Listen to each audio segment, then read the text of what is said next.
بلکې دا میډیم ایران دی، دا د ایرانیانو د مجوسیانو عمل دی. د قرآن په کوم میاشت کې نازل شوی دی؟ رمضان المبارک 15 د شعبان کې قرآن مجید نه نازل شوی، لیکن ماوی مجوسیانو ایرانیانو فضائل قرآن کم آیتونه چې د اخیری عشره مبارک دي هغه ټول راواغسته او په 15 د شعبان فټ کړو د پاره د دې چې د خلکو د زړونو نه د شب قدر هغه فضیلت هغه مقام هغه وباسي. رمضان په اخیری عشره کې خلک دومره اهتمام نه کوي د عبادت، چې په 15 د شعبان باندې کوي. کو خیال سره شپه کې څه غوسیږي؟ یې غوسیږي. د ځمکې اسمانونه انسانان مخلوقات پیدا شوي نو تمام مخلوقات د پیدایش نه 50,000 سال قبل الله تعالی د هر څه لیکلیو چې به فلانه و پیدا کیږي. غنوم ډاکټر فضل مانان سي دومره بداغه عمر دومره میشتي به ژوندې وي دومره کلونه به ژوندې وي او په دې ورځ به وفات کیږي. دا هر څه مخکې لیکل شوی. د مور په خېټه کې د هغه څلور میاشتې شي دا هر څه لیکل شي. زمون ستاسو خیر داوي چې بس په دغه 15 د شعبان باندې کلی غوسیږي الکه مر شو نن پکې یو کس وفات شوی دا مخکې 15 کې د کله غوسه شوی و پوښتنه ته پته ودی غریب ته ته پته نو ټول شپه به عبادت کړي چې راتلونکي کال دا 15 د شعبان ماته را پیږي نو ماته درس سبا عزیزانو حاضرین نور مسلمانانو دا دو شعبان المعظم میشته. شعبان او د رجب میش دا ډیر بابرکت میشت دي. نبی کریم صلی الله علیه و آله وسلم با چې کله د رجب میش په داخله شو نبی علیہ السلام با دا دعا کوله اللهم بارک لنا فی رجب و شعبان وبلغنا رمضان. یا الله تعالی مونږ ته پر رجب او شعبان کې برکتونه راکړي مونږ رمضان ته ورسوي. د شعبان دا میش دا بطور د مقدمه باندې د پاره د رمضان چې پدې کې مونږ په کثرت سره عبادت وکړو، پدې کې مونږه په کثرت سره روزي ونیو، پدې کې مونږه په کثرت سره تلاوت وکړو د پاره د دې چې رمضان د پاره مونږ ذهنن تیار شو، چې رمضان د پاره مونږه ذهنن تیار شو. نو د شعبان دا میش دا د برکتونو میشتا. ام عائشہ رضی الله تعالی عنها فرمای چې نبی صلی الله علیه وسلم با د شعبان په میاشت کې ډیر په کثرت سره روزي نیول. صرف یو ورځ مې نه خاص کوله. د موږ خلک صرف د یو ورځې تخصیص کوي چې لکه 15 د شعبان بکړي کله به هغه شپه چې کلی په کې غوسیږي نو د عبادت نه کې خود دې یې نه عبادت کې د سن چرته زما کله غوسش دې روزه نه نیوي لیکن د دې یې نه روزه نیوي د سن چرته زما کله غوسش. نو دا عوامي سوچونه دي. کم وخت چې ستا مقرر دی د مرګ کته ډېر عبادتونه کې چې په عبادت سره چرته دا وخت مخکې رستو شنو دا رستو کېږي به نه او کته چرته ډېرې روزيونی چې زما ډېرې روزيونه چې زما دا کله غوسه نشي دا فضل خبره. کم وخت چې د انسان مقرر دی هغه پورې به را رسي. عبادت سره ستا په عمر کې برکت راځي لیکن په دې سره حقیقتا ستا عمر زیاتیږي نه چې توای چې زوا په دې شپه عبادت کم نوافل به کم دروازې به روزه ونیوم چې زما کله غوسه نشي. نو دا فضولیات دي. په دې میاشت کې په کثرت سره روزه نیول ثابت دي صرف یو ورځ نه. ام عائشہ رضی الله تعالی عنها فرمایي اسما سره د ذکر کړو چې نبی صلی الله علیه وسلم با په دې میاشت کې په کثرت سره روزه نیول. لیکن المیه دا زموستاسو خلق خپل د طرف نه تخصیصات کوي. 15 د شعبان خاص کړی دا په 15 د شعبان باندې د شپې عبادت کول خاص خاص نوافل کول اور په بعض علاقو کې باقاعده اجتماعي عبادت کیږي. د نوافلو اجتماعي نوافل کیږي مخکې امام ولاړی هغه نیت تړلې وي اور پورا قرآن په کې بعض د فلسطین کیږي په پورا شپه کې په 15 د شعبان باندې او به د روزي د روزي اهتمام خلق کوي. نو داسې قسمه سيزونه دا په شریعت کې ثابت دي. نبی کریم صلی الله علیه وسلم پاک زمانہ هغه د داسې قسمه بدعاتونه خالی و. د صحابه کرام رضوان الله تعالی علیهم اجمعین پاک زمانہ د داسې قسمه سيزونه خالی و. د تابعین او د تبع تابعین زمانہ د داسې قسمه سيزونه خالی و. معلومه شو چې دا سنت رسول نه دا عمل د مدینې نه راغل بلکې دا میډیم ایران دی. دا د ایرانیانو د مجوسیانو عمل دی چې ځان نه روایت جوړ کړی دي روایت وضع کړی دي اور امت کې را داخل کړی دي اغا اکثریت روایات چی دی اغا موضوعی من غلط روایات تی، بعض ضعیف روایات تی، جمله روایات اغا دو پنلسمی د شعبان متعلق چی دی چی تاسو د شپې عبادت کوي اور د ورځې تاسو روزه نیوئ، نو اغا جمله روایات اغا ضعیف روایت تی اور بعض موضوعی اور من غلط روایت تی. چې کله یو عمل ثابتای لازمی دا چې د قران او د حدیث دا ثابت، د صحیح احادیث نه ثابت. کله چې یو شی د صحیح احادیث نه ثابت نه وي اور هغه ته سنت غني، نو هغه کار سنت نه دی بلکې سره بدعت ته په دی باندې تعالی الله تعالی راضي کیږي. نو ام عائشہ رضی اللہ تعالی عنہ فرمائی نبی صلی اللہ علیہ وسلم ارشاد فرمائل من احدث فی امرنا هذا ما ليس فيه فرد، کلا چې یو سړی په دین کې یو نوې کار ایجاد کو چاغ د دین نه نوی نو دا کار مردود ده. دارنګه نبی صلی الله علیه وسلم فرمایي اذا استلهوا على صلح جور فالصلح مردود، کچرته چا په ظلم باندې صلح وکړه اتفاق کو نو د دې صلح مردود ده. یو عمل دا سره چې قران او حدیث کې داغي ثبوت نشته عوامو کې مشهور شي د شهرت د وجنات دي ته سنت نشي ویله، د شهرت د وجنات دي ته جائز نشي ویله. تل کو فلانه مولا خو په پنځمه د شعبان ډیر فضیلت بیانې، د روزې ډیر فضیلت بیانې او ته چې دا شیزونه نشته نو کيو عمل هغه د سوي په عوامو کې مشهور شي اور هغه ثابت نه وي نو د شهرت د وجنه هغه شی سنت نشي ګرځیدي. دارنګ نبی صلی الله علیه وسلم فرمایي جابر رضی الله تعالی عنہ فرمایي چې نبی علیہ السلام ارشاد فرمایل فإن خير الحديث كتاب الله، د ټول نه بهترین خبرې د الله تعالی کتاب ده. وخير الهدي هدي محمد صلى الله عليه وسلم، د ټول نه بهترین طریقه د نبی کریم صلی الله علیه وسلم طریقه ده. وشر الامور محدثاتها، او د ټول نه بدترین کارونه هغه په دین کې نوی کارونه ایجاد کولی. نوی کارونه چې یو نوی کار تا په دین کې ایجاد کو اور به ته هغه ته سنت وایي. نبی صلی الله علیه وسلم فرمایي چې وشر الامور محدثاتها، ابے نبی صلی اللہ علیہ وسلم فرمائے وکل بدعت ضلالہ، ہر بدعت گمراہی دا، ہر بدعت گمراہی دا. نو په پنځمه د شعبان باندې داسې قسمه خاص عبادت کول اور به د نوافل او اجتماعي تور باندې نوافل کول د ورځې روزه نیول دا د صحیح احادیثنا ثابت نه ده. ګوره شب برات دې ته خلق شب برات اوس د دې لفظ به معلومیږي چې دا شی وزه شوی د خلکو ځان نه جوړ کړی دی. شب دا د فارسی لفظ دی، شب شپې ته ویل کېږي، شب د شپې ته ویل کېږي، برات براعت بایکاټ ته ویل کېږي.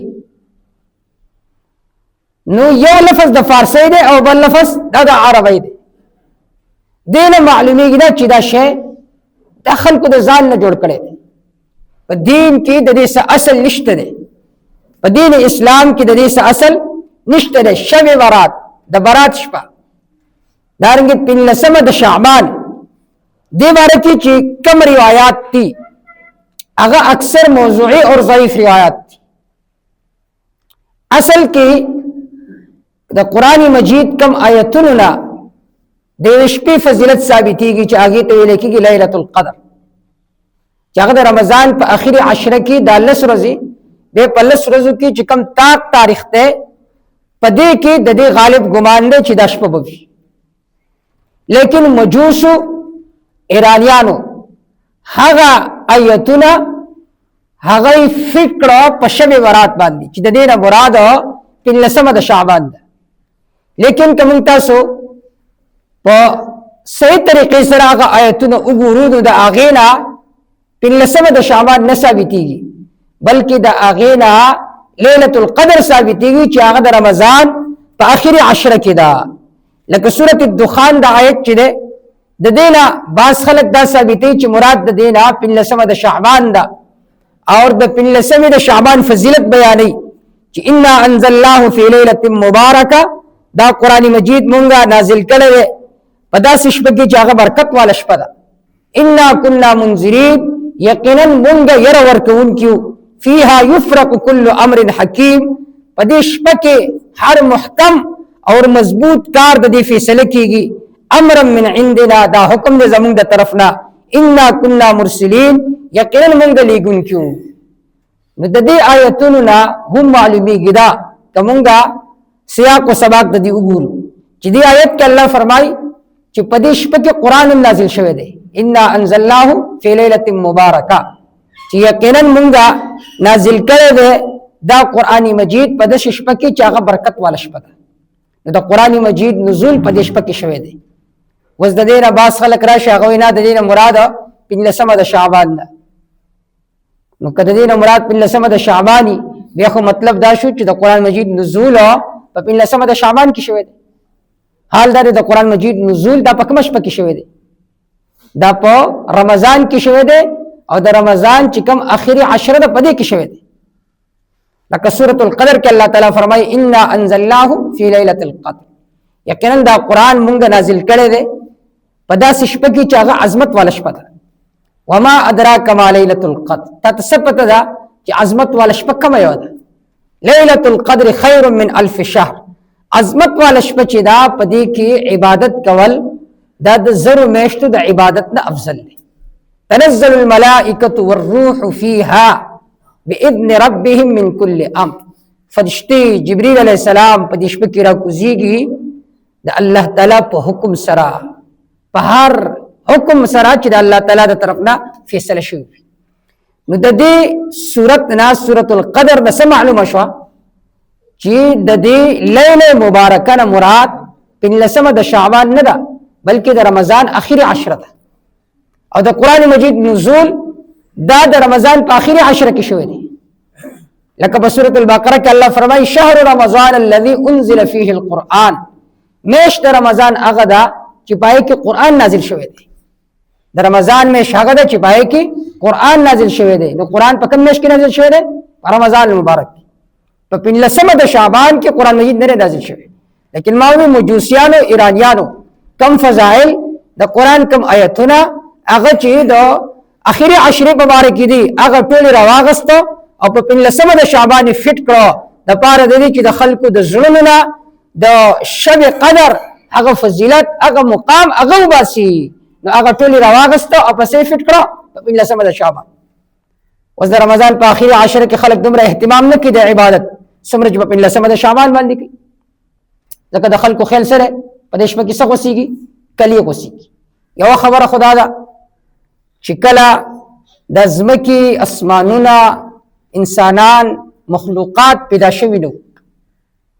د دې تمام مخلوقات د پیدایش نه 50,000 سال قبل الله تعالی د هر څه لیکلیو چې به فلانه به پیدا کیږي چې دا غنوم ډاکټر فضل مانان سي دومره به دا عمر وي دومره میاشتې به ژوندې وي دومره کلونه به ژوندې وي او په دې ورځ به وفات کیږي دا هر څه مخکې لیکل شوي د اسمانونو او د ځمکو د مخلوق د پیدایش نه 50,000 سال قبل او یو روایت کې دا هم راځي چې کله یو ماشوم د مور په خېټه کې و د 3 میاشتې شي 3 میاشتې نو الله تعالی ملک ولېږي دا حدیث پتا سوري دی هغه ملک څو کارونه کوي یو دا دی چې په دې کې روح پکړش د کیسار شي 4 ماه بعد او ماشوم کې سره دي سارس د هغه نه بعد داولي کلی شي چې د عمر وسمري سمره ورځي سمره میاشتې سمره کلونه سمره ساعتونه د بجوندې وي دا مخکې لیکل شي د ماشوم د پیدایش نه مخکې داولي کلی شي چې د نیک بخت وي د بدبخت وي دا مو لیکل شي دا مو لیکل شي چې د بسخري سبب غټي د هر څه د ماشوم د مور په خېټه کې د هغه 3 میاشتو شي د هر څه لیکل شي نو زمون ستاسو خیر داوی چې بس په دغه 15 د شعبان باندې کلی غوسیږي الکا لانه مر شو نن بکیم یو کس وفات شوی دا مخکې 15 کې د کله غوسه شوی په پښه ته سپته وری غریب ته کله ته پته نو ټول شپه عبادت کړي چې راتلون کې کاله دا 15 د شعبان ماته را پیږي نو ماته درس مخکې نه ډېر عبادت نو ټول خلک د دې وجه انجریږي مرګ نه خار سره یری د هر څه مخکې لیکل شوی او کچته مونږ تاسو دا وی چې چلو مخکې لیکل شوی دی اجمالا خو حواله کیږي رسو فرشتو ته په 15 د شعبان دا تطبیق مونږ لکه 50,000 سال قبل دا تمام مخلوق د پیدایش د مخکې هر څه لیکل شوی دی خو چې به 3 میاشتې ماشوم نمبر په خېټه کې شي د فرشتہ الله لګي حواله شوی رستو دي نو مونږ یې هغه حواله کیږي په 15 د شعبان کې نه، هغه د رمضان په اخري 10 کې حواله کیږي. ځکه الله سے فرمایي انا انزلناه فی لیلة مبارکه انا كنا منذرین، دا قرآن مجید مونږ را لېږلی دی په داسې شپه کې چې هغه برکت والا شپه ده. انا كنا منذرین، یقینا مونږ یره ورکوونکي وو. الله فرمایي فیها یفرق، په دې شپه کې تقسیمیږي کل امر، ہر حکم، داسې حکم حکیم چې هغه محکم اور مضبوط حکم دی. نو څومره فیصلې چې کېږي د رزق د زیادت د کموالي دارنګې د عمر دا ټولې په لیلة القدر کې کېږي او لیلة القدر د رمضان په آخري 10 کې ده. نو دغه شپه کې د رمضان په آخري 10 کې موږ تاسو نه یریږو چې بھائی په دې آخري رمضان آخري 10 کې دې کې فرشتو ته دا هر څه حواله کېږي چې بھائی دې کال به دا سړی وفات کېږي، په هغې کې موږ دومره نه یریږو او په 15 د شعبان باندې موږ تاسو ډېر سخت یریږو. یو دا نظریه د خلکو ده چې بھائی په دې شپه باندې کلي غوڅېږي. ما دا وایي چې کلي هر څه مخکې نه فیصلې شوي دي، که بالفرض مونږ وایو چې نه وروستو فرشتو ته حواله کېږي، نو هغې نه مراد لیله مبارکه ده چې هغه د رمضان آخري 10 ده. د رمضان په دې آخري 10 کې الله تعالی فرشتو ته د تمام هر څه رجسټر د هر څه حواله کوي. بله نظریه د عوامو دا هم ده، وایي په 15 د شعبان باندې ښه خوراک د دې انتظام وکړي. اور شو قدر هم زموږ ستاسو په دې خلکو کې مشهور دی. یو جنۍ دغ شوي وي، واده شوي وي، وایي شو قدر والا ولېږئ، وایي ځکه 15 د شعبان ده. او که واده شوي نه لا رخصتي نه وي شوي، کوژدنې شوي وي، نو بیا جنۍ د پلار په کور کې وایي دې کور ته څه خوراک وسکاک ولېږئ. ولولې وایي ځکه چې په دې شپه باندې روحونه کم کسان چې وفات شوي وي دا روحونه وایي کورونو ته راځي. کم چې وفات شوي دي دا روحونه وایي کورونو ته راځي. که چېرته تاسو د صحیح خوراک وسکاک انتظام ونه کړئ بلې باندې راځي. نو دا ټول فضولیات دي. د قرآن مجید آیتونه په دې باندې دلالت کوي چې کله انسان وفات شي د هغې نه بعد دی واپس دی دنیا ته نشي راتلی. سورة المؤمنون کې الله تعالی فرمایي حتی اذا جاء احدهم الموت قال رب ارجعون، کله چې دې کې یو کس ته موت راشي، مرګ راشي، نو دې څه وایي رب ارجعون، ای زما ربا ما واپس ولېږي دې دنیا ته. ولې؟ لعلی اعمل صالحا فيما ترکت، د پاره د دې چې زه نیک اعمال وکړم کم اعمال چې ما پرېښودلي دي. الله تعالی فرمایي کلا، هرگز نه، دوباره دنیا ته واپس تللا نشته دی، دا روح واپس دې دنیا ته نه ځي. زموږ ستاسو خلک څه کوي چې کله مړی وشي نو وایي غوا بسې حلاله کوي، میښه بسې حلاله کوي. وایي که چېرته غوا میښه دې حلاله نه کړه نو وایي دا روح دې کور ته راځي، بلۍ ته راځي. وایي او وایي د دې مړي دا مړی غوړه کېدل پکار ده چې مړی غوړه شي چې سوال جواب په ښه طریقې سره ورکړي. نو چې څو پورې میښه حلاله کړي دی هغه پورې مړی دفن کوي. نو مړی ته خپله غوړی وایي چې د مړي مړی غوړه شي، مړی کوم ځای کې غوړېږي. نو دا فضولیات دی وایي چې دا وی دا روح بلې ته راځي. وي ځکه په دې 15 د شعبان باندې د خوراک وسکاک انتظام وکړئ. دارنګه قرآن مجید کې الله فرمایي سورة الزمر کې فیمسک التی قضا علیها الموت، الله ایساری هغه روح لرا د چا په واره کې چې الله تعالی د مرګ فیصله کړې ده تر ورځ د قیامت پورې دا روح دی دنیا ته نشي راتلی، دا روح دی دنیا ته تر ورځ د قیامت پورې نشي راتلی. او زموږ ستاسو خلکو خیال لري چې نه وي په دې شپه باندې د خوراک وسکاک انتظام پکار دی. سورۃ یاسین کې الله فرمایي الم یروا کم اهلکنا قبلهم من القرون انهم الیهم لا یرجعون، آیا دوی نه ګوري څومره هلاک کړي دي مونږه د پیړو نه د خلکو نه، دوی واپس دی دنیا ته نشي راتلی، تر ورځ د قیامت نه مخکې دی دنیا ته نشي راتلی. او بل ځای کې الله فرمایي وحرام علی قرية اهلکناها انهم لا یرجعون، چې ممنوع دي په کلیوالي باندې چې کوم هلاک کړي دي دا خبره چې دی دنیا ته واپس راشي. نو کوم انسان چې د دې دنیا نه لاړ هغه به د دنیا ته واپس نشي راتلی. چې ته وایي په 15 د شعبان باندې د صحیح خوراک وسکاک انتظام وکړه، که انتظام دی نه کړه فلانې چې وفات شوي د هغه روح به بلۍ ته راشي، د هغه روح بلۍ ته نشي راتلی. دا ټول فضولیات دی. حدیث پاک کې راځي نبی صلی الله علیه وسلم فرمایي انما نسمة المؤمن طير يعلق في شجر الجنة حتى يرجعه الله الى جسده، چې د مؤمن روح دا د یو پرندې په شکل کې وي او د جنت په باغونو کې ګرځي और तरदी पूरी हत्ता यरजअहु अल्लाहु इला जसदिही कि अल्लाह ताला ब रूह द जुसीता वापस की यौम यबअसुहु पकम औरस कि अल्लाह ताला दे परस द क़यामत बांदी पूर्ता कई नो अला द रूह दे जसद उनसरिता दा कम जसद कि कबर की प्रोत थे कि दा रेज़ा रेज़ा शवी टुकड़े टुकड़े शवी नुमो निशान खत्म शवी अल्लाह ताला बदा जर्रात रा जंदी की और दग रूह तम के बरज़ख के दे दग रूह बाद दग जसद उनसरिता वापस कड़ी शी न तरस द क़यामत न मख के दा रूह दी जुसे तो वापस नशरत ले कि जमु सासो ख्याल दादे कि भाई पदी शपा बांदी खास द खुराक उसका के इंतजाम पकार दे के इंतजाम दे उन कोई दा रूह वापस खोर तराजी नुदा फजुलियत दारंगी यो रसम दादे कि पदी शपा बांदी खलक कब्रुन तदतलो एहतिमाम की खपल रिश्तेदारानु द कब्रुन ज़ियारत की नुदो रिश्तेदारानु द कब्रुन ज़ियारत दा मुस्तहब दतल पकार दी कि इंसान जानते दा आखिरत फिक्र याद की लेकिन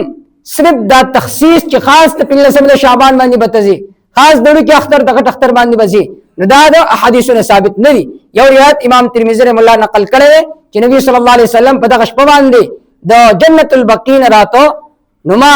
जरा पासे दमा नबी सल्लल्लाहु अलैहि वसल्लम मातवी ता ज तालाश कोलमा आइस्ता ख्याल कि अल्लाह द अल्लाह रसूल वता से जुल्म की हमें आयशा रज़ी अल्लाह तआला फरमाए जमा ख्याल तचरता नूर भी बयान की बीबी ख्वात तले नबी सल्लल्लाहु अलैहि वसल्लम और तो फरमाए ना ना ज कब्रिस्तान ततलामा पदिश पबांदी अल्लाह ताला द इंसानानु मगफिरत फरमाई इंसानानु मगफिरत फरमाई नुदा रिवायत इमाम तिरमिज़ी रहमतुल्लाह अलैह नकल करे दे और दागे न बात फरमाई चिमाद मोहम्मद बिन इस्माइल अल बुखारी ने औरदली दी युज़अफ़ु हाज़िल हदीस चावद दे हदीस तज़ईफ कुल किदा हदीस सख्त ज़ईफ थी नुदा पिल्लसमी दे शाबान मुबारक की सुमर रिवायत थी सुमर अहादीस थी आगे टोल बांधी कलाम दे बाज रिवायत मौज़ूई व मन गलत थी बाज रिवायत ज़ईफ थी हिस्से सही रिवायत दे बाब की साबित नहीं पदेश पबांदी खास तनवाफिल एहतिमाम को लकबाज अलाकू की दाने न पका हाँ दा खबर मा शुरू क्यों करा कि दा पिल्लसम द शाबान और दरजब मेश दा फजीलत वाला मेश दी लिहाजा पदी की इत्तिफाकी तौर मानी तरह पासे दी यो सलूर रकाता तरकाता नफल यूं को हरश पकोल पकार दी सिर्फ देवेश पे तखसीस हो न दे पकार दारंगी पिल्लसम द शाबान में दी खास ये रोजे निवल दा दुरुस्त न दी हमें आयशा रज़ी अल्लाह तआला फरमाई कि नबी अलैहि सलाम बा पदी मेश्ती की कसरत से रोजे निवली सिर्फ देवी रोजे तखसीस न कोला नबास खल सिर्फ ये रोजे निवी न दा ये रोजे निवल दुरुस्त नदी दारंगी ददी शपी मुबारक के खल्कु के आवाम की दा मशहूर दा कि पदी शप की द खल्कु कली गसीगी नमाता सुतवी द आसमानों और दजमको द तमाम मखलूक द पैदाइश ना 50,000 साल कबल दहर से मख की लिखली शिवी दी और कबिल फर्ज तो है कि रुस्तो हवाले कीगी तो आगा पौ लैलतुल कदर के हवाले कीगी कि आगा रमजान पर आखिरी अशरे की दगश पराजी अल्लाह ताला दी जमीन अकायद इस्लाम की